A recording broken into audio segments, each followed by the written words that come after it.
Assalamualaikum warahmatullahi wabarakatuh. Hello everyone, my name is Ilham Widiansyah. On this occasion, we from Group 1 will continue presentation the 70 progress of our data mining project entitled Clustering Analysis of Disaster-Prone Areas in Regencies or cities throughout Indonesia using the K-means algorithm. In this 7 days progress presentation, we will explain the steps that we have completed, starting from data normalization, the clustering process using K-means, model evaluation, trend analysis, and disaster prediction using linear regression. We hope this presentation can provide an understanding of the process and results of the project we have worked on. Data normalization.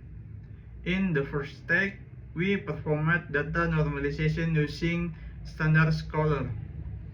The purpose of normalization is to equalize the data scale for each year so that there are no values that are too large or too small. With normalization, the clustering process becomes more optimal because the K-means algorithm works based on the distance between data points. If the data is not normalized, the clustering results might become less accurate due to difference in value scales. K-means clustering process. After the data was normalized, the next step was the clustering process using the K-means algorithm. In this project, we used 3 clusters, namely low cluster, medium cluster, and high cluster. K-means work by grouping data that have similarities in the number disaster events. The purpose of this step is to determine the level of disaster vulnerability in each regency and city in Indonesia. Assalamualaikum warahmatullahi wabarakatuh. Hello everyone, my name is Salsabila Kiptila Krista and my student ID number 24311145.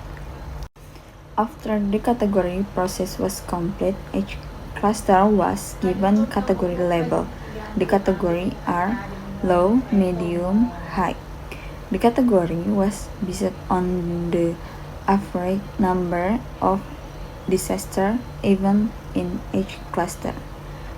This step helps make the clustering result easier to understand and analyze. In addition to yearly clustering, we also perform combined clustering using all data from 2020-2024. The purpose was to observe the overall level of disaster vulnerability over the last 5 years. With this combined clustering, we can identify which areas consistently have high disaster levels. Here I will continue the previous presentation in introduce my name is Rafli Mulana, NPM 243111330. Silhouette score evaluation. To evaluate the quality of the clustering result, we use the Silhouette score method. Silhouette score is used to make sure how well the data fits within its representative cluster. This evaluation is important to ensure that the clustering model used is already optimal. As such, trend analysis using linear regression. Next, we conducted trend analysis using the linear regression method. This method is used to determine whether the number of disaster event in area has increased or decreased from 2020 to 2024. Of this trend analysis, we can understand the pattern of disaster development based on historical data. Disaster trend categories based on the slope conclusion result from linear regression. Disaster trend are divided into their categories, namely increasing trend, stable trend, decreasing trend.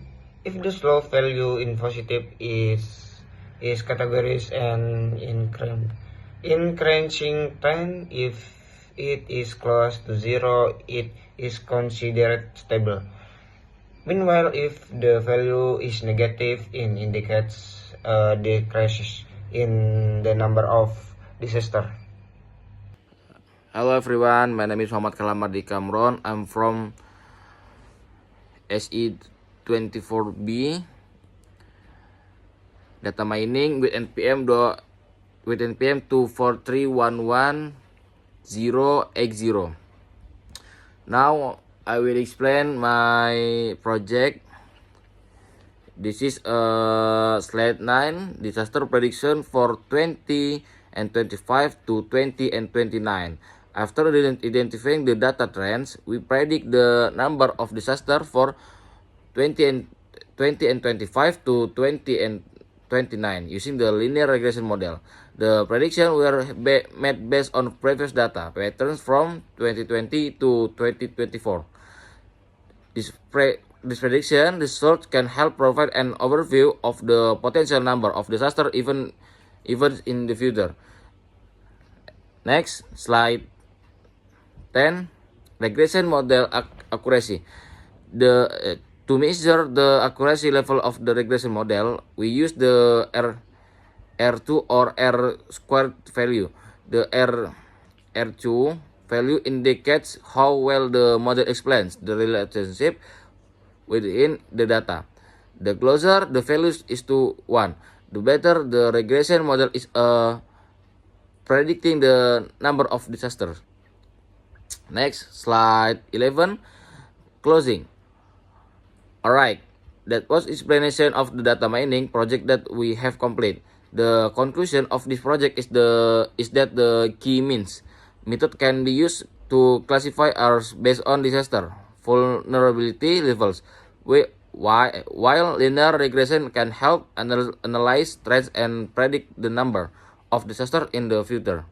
Thank you for your attention of the lecturers and all friends. Waalaikumsalam warahmatullahi wabarakatuh.